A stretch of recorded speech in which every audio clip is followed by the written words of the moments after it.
We may not have it all together, but together we have it all.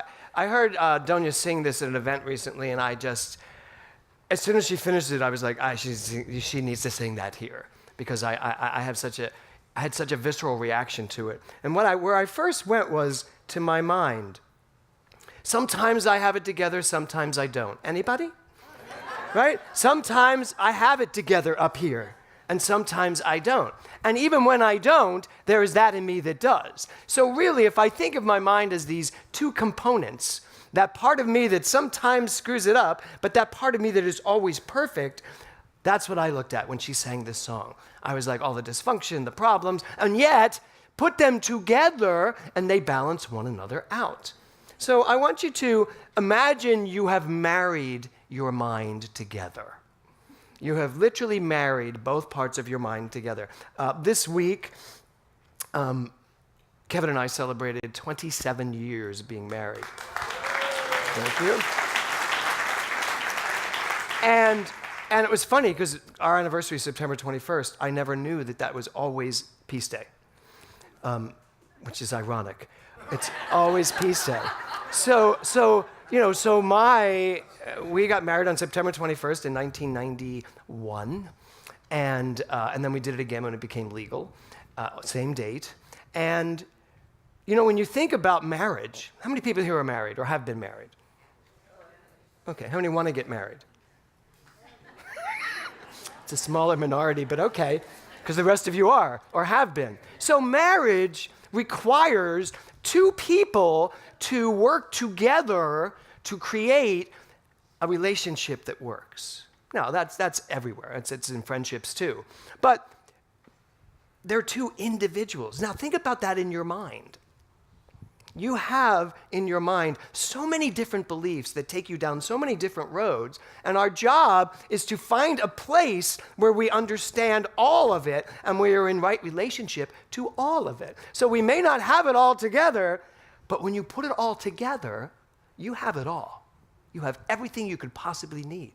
So this song says to me, I can stop thinking that there's ever a moment ever in my life where I don't have everything I need. That I'm somehow fractured, I'm somehow separate from some part of this universe that isn't giving me a living, isn't giving me enough money to live, isn't giving me the ideas and creative expression. No. I already married that a long time ago. That is the relationship I'm in. So just think about that for a second. That's where I want to start today. So I want to use the analogy of a seesaw. Everybody knows what a seesaw is, yes? When's the last time you were on one, though? They don't have seesaws anymore? They don't? What? They're not safe? Wow. Well, I'm going to literally change that idea, that they're not safe. Well, maybe they're not safe. And you know what? A mind isn't particularly safe when you're using it in a destructive way, right? So, and I'm not going to throw my mind out, nor am I throwing out my analogy to the seesaw. So, for me, balance, look at a seesaw, and it's very hard to balance on a seesaw. Have you ever tried to stand on a seesaw on both sides of it and balance it? It's what is it? That's why it's dangerous. That's why it's dangerous, because people do that. But I always used to love to do that and find out. But the center of the seesaw is where it all happens. That's the stability, yes? Yeah. Just try to remember back to this very dangerous tool. To me, that's the truth. It's even built like that. A T, right? There's the solid place, and here's the plank, and it's the truth. And you've got two parts of it. You've got the part that goes down, and that goes up, and the part that goes down, and that goes up. So, one side is all the stuff that you perhaps are not excited about. The other side is all the stuff that you are excited about, or the godly, the truthful stuff that you are. This constantly goes back and forth, but the thing that keeps it even is the truth in the middle. How many of you know or notice that your mind is a little bit like a seesaw? Sometimes it's down here, and the good is like way far away because it's just gone out of your reach. And then sometimes you are like so high on life, but then something else happens and you drop and it goes over here. So I know that that's the way our minds operate. But the truth in the middle is actually the thing operating the mind. So when we talk about bringing this all together, it really is about the idea of transcending all of this stuff and getting back to right here, balanced in the center. So the title of my talk today is, What Do You Have? And the reason why I've titled it this is because there's been a big misinterpretation of our philosophy. And I noticed it on Friday night as Reverend Jay did a beautiful job talking about our philosophy. But as he was talking about our philosophy, I was getting anxious listening to his accurate description of our philosophy. And in the face of this, and he was right here, this beautiful Buddhist monk who did this hysterically funny thing about how we are all one, because if you just walk through your house, you're going to find the Persian rug, the Italian marble, and he said the linoleum that was made in where did he Sri Lanka. He just had a very funny way of showing us that we all think we're our own person, but walk around your house, you're going to find out you're universal. But it was so beautiful what he said and how he said it. And then when Reverend Jay got up and talked, and I went, it's very interesting. Our philosophy can come off as a menu of, what do you have? Because you can have anything. Which one do you want? And I think some people stop at that idea. They come into this philosophy, they're excited by it, they're drawn to it. They hear someone like me up here saying, it is done unto you as you believe. Change your thinking, change your life. You can create any kind of life you want to create. And they get very excited about that, but there's a formula to that. And it goes back to the mystics of how this works. So it is true. This is Barbara Shane. Today's specials: health, fulfillment, love, happiness, greater good. Or disease, lack, bad relationships, sadness, dead-end job. Now, of course, you are going to go to column A and order things on the menu, yes? Anybody want column B? Anybody want a dead-end job? Anyone in one? A different question. Did you raise your hand? Good for you. Now that you know that, pop over here to great career, right? So it's very simple. Thank you, Barbara, for doing that, right? So here's the thing, though. We don't get what we want. We don't get what we want. We get what we believe. Scary sometimes, but we get what we believe, which is why it's so important that if you're willing to look at your life honestly, you're going to know what you believe. And then you have to actually decide to believe that that's true, because it's very easy to step into denial and go, no, I didn't create this. This is not mine. This is just the dead-end job I'm stuck in. No, I took it. I filled out the application. I stayed there. Whatever it is, relationship, marriage, love, disease. Did you ever go into a restaurant and order like a steak? You go in and you order a filet mignon, and then the waiter comes back and hands you a plate and says, I know you ordered the filet mignon, but you're really only equal to a chuck steak, and here it is.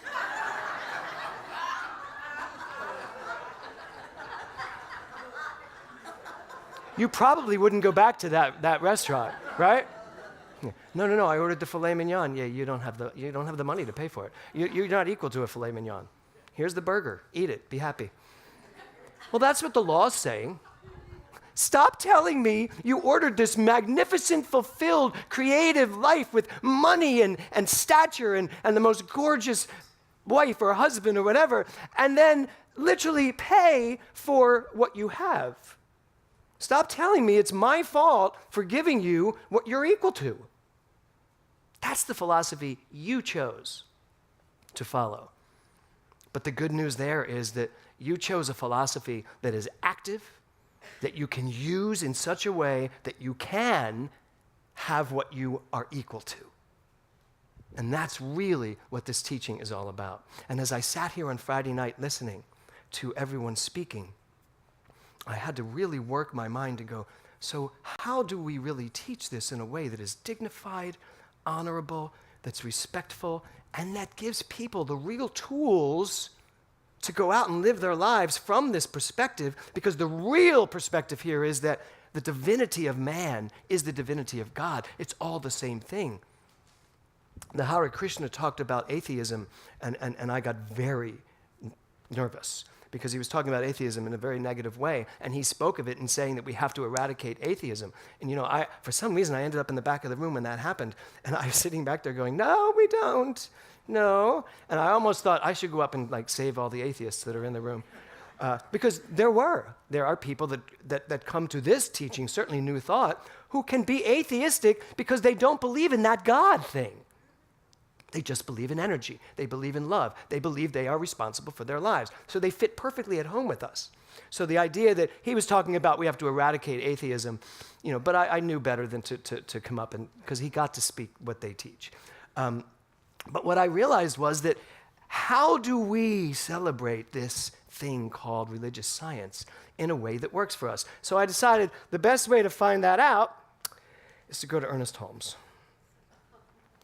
And I'm going to read a little bit to you today. He has a chapter called Let Us Not Fool Ourselves. And it is, that was nice, I sounded like a goat. I have read the Science of Mind textbook so many times, I can't count them. And I felt like I read this for the first time. And here's what he said. He said, let us not fool ourselves as a title. Then he says, we know there is a state of consciousness which can demonstrate instantly. And all you practitioners and practitioner students, of which now there's a lot in classes right now in the fall, hear this. We know there is a state of consciousness which can demonstrate instantly. Yes, there is. There is a state of knowing that can demonstrate instantly to the degree that it's equal to what it's demonstrating. And he says, the kind of demonstration we believe in is the kind that can be checked by a physician. Demonstration is that which shows up in your life, for those of you who don't maybe know that lingo, right? You demonstrate something in your life. So what he's saying is, we better understand this so clearly that if we were diagnosed, and he says it later in the chapter, with cancer, we could go back to the doctor after we did our work, and the doctor would say, must have been a misdiagnosis because I don't see any cancer. As happened with Louise Hay. Ovarian cancer. They gave her a very short period of time to live. She went and worked with Raymond Charles Barker, and the two of them together knew the truth, and it was gone. That's what Ernest Holmes is saying we have the capacity to do. That's the power we have. And he says in this chapter, he says, it needs to be something that can be certified by a physician. Not just the la-la land, it's all fine, it's all good, God will heal. And then go about living our lives from the same belief system and just let it take us out. So it's about being vigilant, it's about being responsible, it's about being honest with who we are, honest with what we see, and then doing the work to correct it. He then says, I love this, if one's blood pressure is high, a demonstration will not have been made until it is reduced to normal. This is the founder of our faith, our spiritual path, who is saying in 1927, if you are treating for blood pressure, don't just say, my blood pressure is perfect, and then walk around with a blood pressure of 210 and think you've done a great job. You haven't. Check it. And he even says in this chapter, he says, check your blood pressure every day to see how your treatment's working. Not to see if it's working, just to prove to yourself, look at this. And he says, and if you don't do it right away, I sit with you and we treat, and all of a sudden you drop, your blood pressure drops to 120/80. Well, it may go to 170. And you're like, wow, good, okay, I get it. So it's a process, it's going to work. It is working perfectly through me. And that's what he says. Check it, look at it. Don't be afraid to look at the stuff in your life and decide, I don't want this. And right now, in this moment, I know what I'm equal to. And then watch as it changes. Pay attention. And if it doesn't, you're not equal to it. Get back to work. That's how powerful this teaching can be if we use it that way. We are not a magic wand church.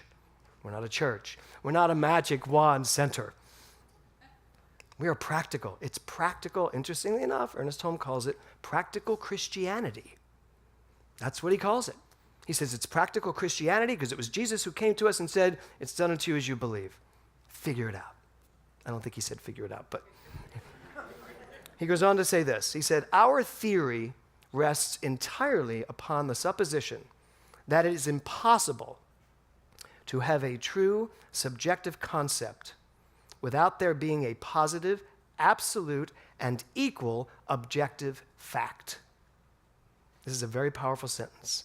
Our theory rests upon the supposition that it is impossible to have a true subjective concept without there being a positive, absolute, and equal objective fact. What that means is it is impossible for you to absolutely know who you are in such a solid, concretized way and experience things you don't want. It's impossible. Your subjective mind, that part of your mind that knows the truth, what it knows must materialize. Now, I know you know all this, and I know all of this. But I have to tell you, when you sit in a room with so many different spiritual paths, and you think about your own, you start to wonder, and you start to ask yourself, is there not a better way to get this across?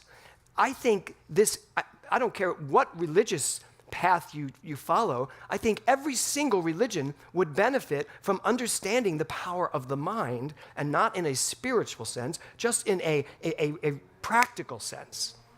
I think every college in the world should be teaching this to their students, so that the students can relax and realize that their lives are not only possible, but they are absolutely the potential of whatever they want.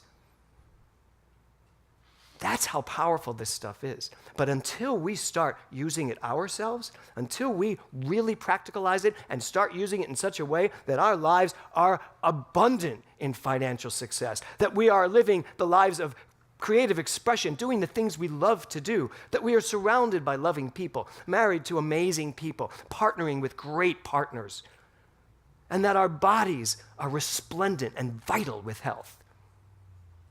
You know you can have that, right? Yes. The other 190 of you, you need to know that you can have that, because you are that. It's who you are, it's who I am. And sometimes I forget. And sometimes I end up back on that seesaw. And sometimes I hit do you ever get on a seesaw and you kind of forget, or someone gets off it without telling you? That's why they're dangerous, I know. Because people can't be trusted, right? You know, and it was fun when we were kids because we'd do it just for fun. And there they go, right? Well, just so you know, there's no universal person out there doing that to you anymore. Your mind, the seesaw of your mind, you're in charge of. You get to stay in that Christ consciousness place. So I have a 1, 2, 3 for you today, right? I love the word that he says here too, when he says, our theory rests entirely upon the supposition that it is impossible